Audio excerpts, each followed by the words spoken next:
Hola a todos, ¿cómo están? Espero que se encuentren muy bien. Vamos a empezar con este encuentro que sería ya el número 10, el primero de la unidad número 3, ¿sí? Y ya prácticamente encarando la recta final de este proceso de preparación para recibir los sacramentos de iniciación. Vamos a ver en esta semana, ¿sí?, un tema llamado la vocación del hombre, la vida en el espíritu. Y esta va a ser la parte 1, ¿sí?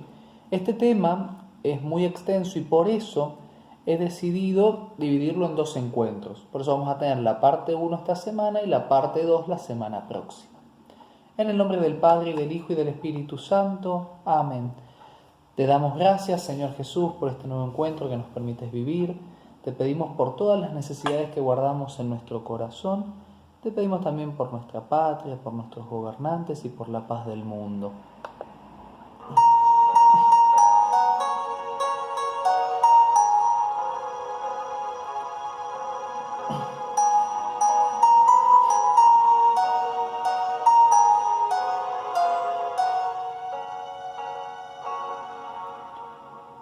Un mandamiento nuevo nos da el Señor, que nos amemos todos como Él nos amó. La señal de los cristianos es amarse como hermanos.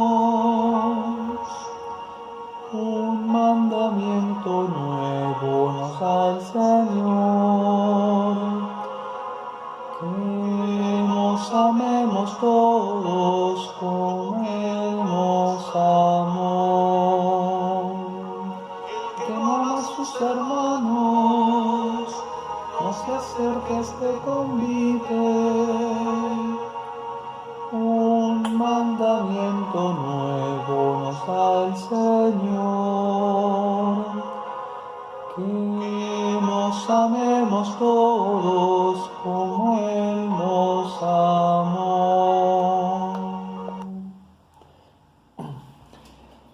Habrán visto cómo empezó la catequesis de esta semana con esta canción que habla del mandamiento del amor de Jesús, ¿sí? Que nos amemos unos a otros como Él nos ama.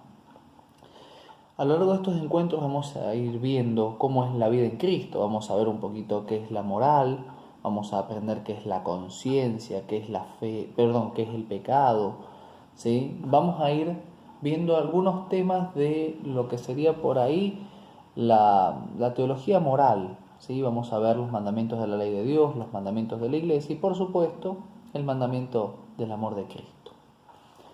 Nosotros sabemos, como lo vimos en los primeros encuentros, que Dios nos ha dotado de inteligencia para conocerlo y de voluntad, ¿sí?, para elegir, ¿sí?, para poder elegir. También nos ha dado la libertad, ¿sí?, para poder elegir aquel camino que Él nos propone, ¿sí?, que es el camino de la santidad, el camino de la vida. Si nosotros le preguntáramos a cualquier persona qué es lo que quiere, qué es lo que busca, sin duda que nos diría alguna cosa, algún proyecto, ¿sí?, alcanzar alguna meta. Pero en el fondo, lo que esa persona busca, ¿sí?, es aquello que lo hará feliz. Las cosas que anhelamos son las cosas que nosotros creemos que nos van a hacer felices, ¿sí? Muchas veces tenemos falsas concepciones de la felicidad, ¿sí? Pensamos que hay cosas que nos van a hacer dichosos, pero que en realidad no es así. Una corriente, ¿sí?, que apoya esto es el materialismo, que pensamos, o se puede llegar a pensar, que la felicidad radica en la acumulación de bienes materiales, descuidando el espíritu, por ejemplo, ¿sí? De esta forma es que se presenta, ¿sí?, el pecado en la vida del hombre, ¿sí? Cuando nosotros pensamos que hay cosas que son hermosas, ¿sí?, que son fáciles, divertidas, placenteras, bien, pero que en el fondo no son buenas, bien, en el fondo no son cosas buenas, pero nosotros pensamos que eso nos va a hacer felices, ¿sí? A la larga, ¿sí?, estas situaciones nos hacen sentirnos mal, sentirnos solos, tristes y en algunas ocasiones hasta culpables. En esta unidad 3, lo que vamos a tratar de ir viendo es aquello que Dios nos propone para ser realmente felices. Aunque a veces sintamos que no es lo más conveniente, Dios siempre nos tiene reservadas cosas buenas, ¿sí? Por eso, muchas veces seguir el camino de la cruz es difícil. Y a los primeros discípulos, a los apóstoles, les costó la vida, ¿sí? No siempre es lo más fácil, pero sí es lo que al final nos va a dar la felicidad. Jesús nos enseña, ¿sí?, que muchas cosas, las cuales para el mundo serían un motivo de desgracia, ¿sí?, deben ser motivo de regocijo para el cristiano. Jesús nos deja algo llamado las bienaventuranzas. Él un día, ¿sí?, sentado en una montaña, con sus discípulos y con muchas otras personas, empieza el llamado Sermón del Monte o Sermón de la Montaña, ¿sí? Y ahí nos deja las bienaventuranzas, que son las que vamos a leer ahora dentro de un ratito, ¿sí? Hay algunas traducciones bíblicas donde el texto empieza diciendo bienaventurados y otros donde dice felices, ¿sí? En base a estas palabras de Jesús, de los mandamientos dados por Dios a Moisés en el Antiguo Testamento, en la Antigua Alianza, en los mandamientos de la Iglesia, es que nosotros podremos ver y evaluar la moralidad de nuestros actos.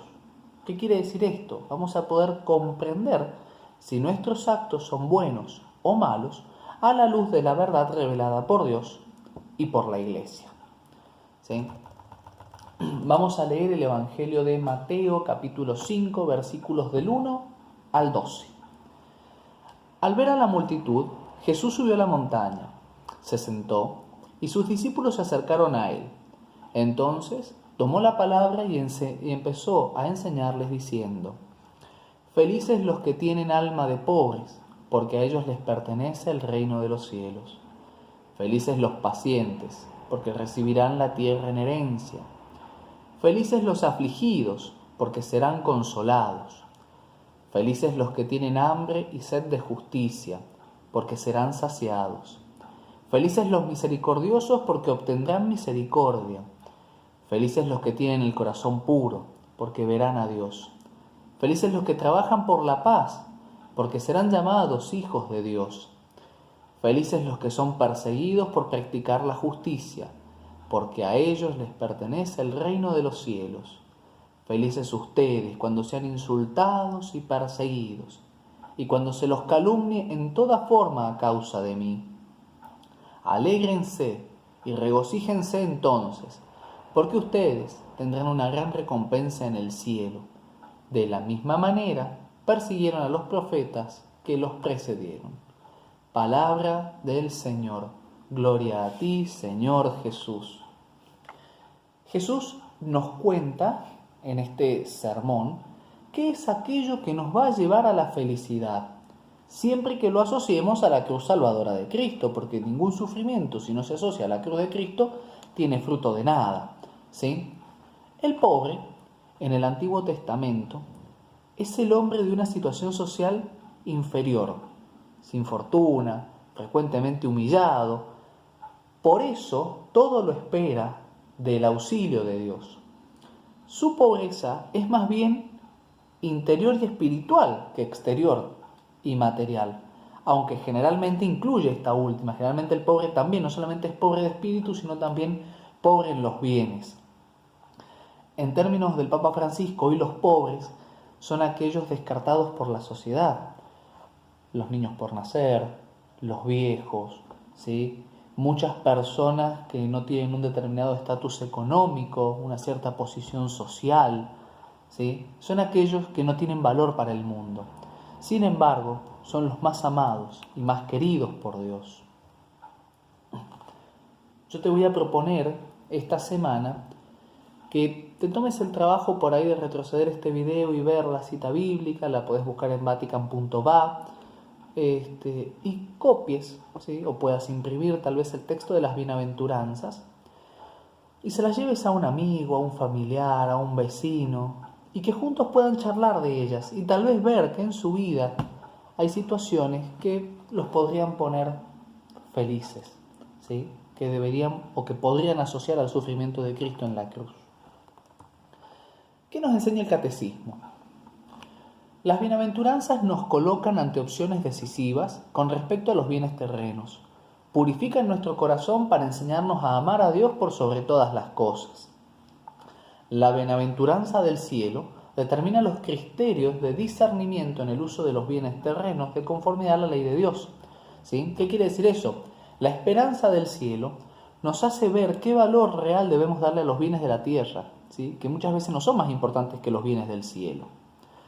La libertad es el poder de obrar o de no obrar, de ejecutar así o por sí mismo acciones deliberadas, ¿sí? La libertad alcanza su perfección cuando está ordenada a Dios, ¿sí? Como bien supremo.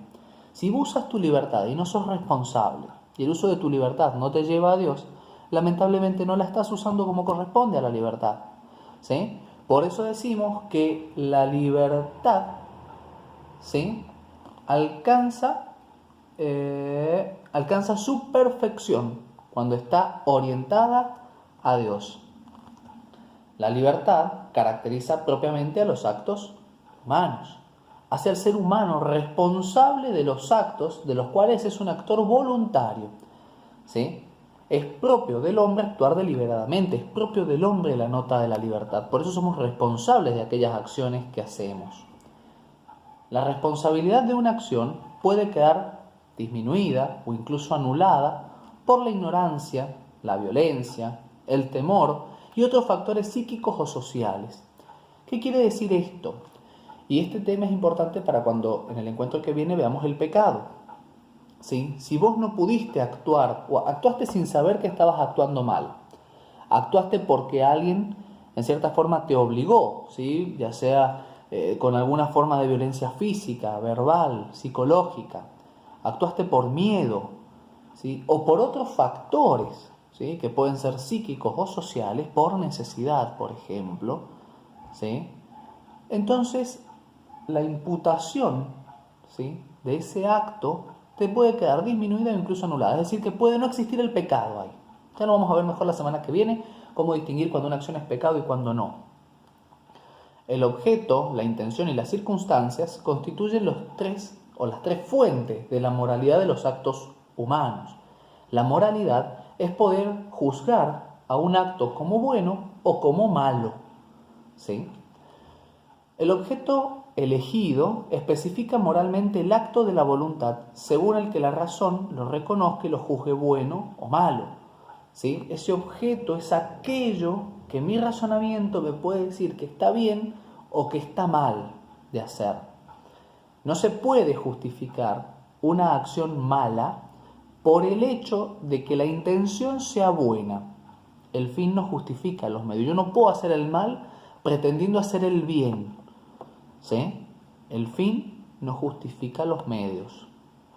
El acto moralmente bueno supone una bondad en el objeto, es decir, que lo que se haga sea bueno, una bondad en el fin, es decir, que se persiga hacer el bien, y una bondad en la circunstancia, que el contexto y el entorno en el cual yo realizo ese acto, ¿sí? sea bueno. No está permitido hacer el mal para obtener el bien. Las pasiones. ¿Qué son las pasiones? El término pasiones designa los afectos y sentimientos, ¿sí? Por medio de sus emociones, el hombre intuye lo bueno y lo malo. Ejemplos eminentes de pasiones son el amor y el odio, el deseo y el temor, la alegría, la tristeza y la ira, ¿sí? En las pasiones, en cuanto a impulsos de la sensibilidad, no hay bien ni mal moral, ¿sí? Pero según dependan o no de la razón y de la voluntad, en ellas hay bien o mal moral. ¿Qué quiere decir esto? Las pasiones por sí mismas no son malas. ¿Cuándo una pasión se vuelve mala? Cuando yo, por medio de la razón, pretendo hacer el mal y por medio de la voluntad quiero hacer el mal, ¿sí? A través de la ira, a través del odio, ¿bien?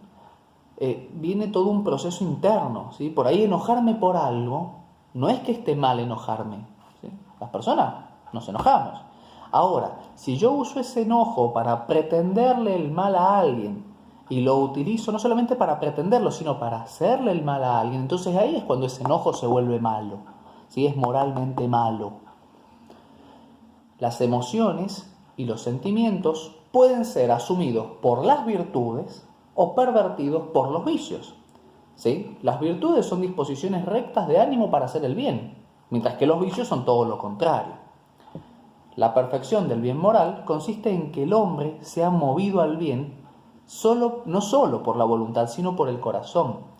¿Qué quiere decir eso? Que el bien moral llega a ser perfecto en el hombre cuando yo ya no tengo que pensar en hacer el bien, sino cuando el bien ya sale solo de mi corazón, ¿sí? Por eso es importante que las emociones y los sentimientos puedan ser asumidos por las virtudes, es decir, por las rectas o justas disposiciones de ánimo para hacer el bien. ¿Sí? Te recuerdo que cualquier duda que tengas de este tema, que ya empieza a ser un poco más complejo cuando empezamos a hablar de toda esta parte de la teología moral, ¿sí? La podés dejar en los comentarios y vamos a tratar de resolverlo juntos, ¿no? Terminamos con una oración a la Virgen. Dios te salve María, llena eres de gracia, el Señor es contigo, bendita tú eres entre todas las mujeres y bendito es el fruto de tu vientre Jesús. Santa María, Madre de Dios, ruega por nosotros pecadores, ahora y en la hora de nuestra muerte. Amén. Gloria al Padre, y al Hijo, y al Espíritu Santo, como era en el principio, ahora y siempre, por los siglos de los siglos. Amén. Que el Señor nos bendiga en el nombre del Padre, y del Hijo, y del Espíritu Santo. Amén. Que tengas una linda semana y que Dios te bendiga.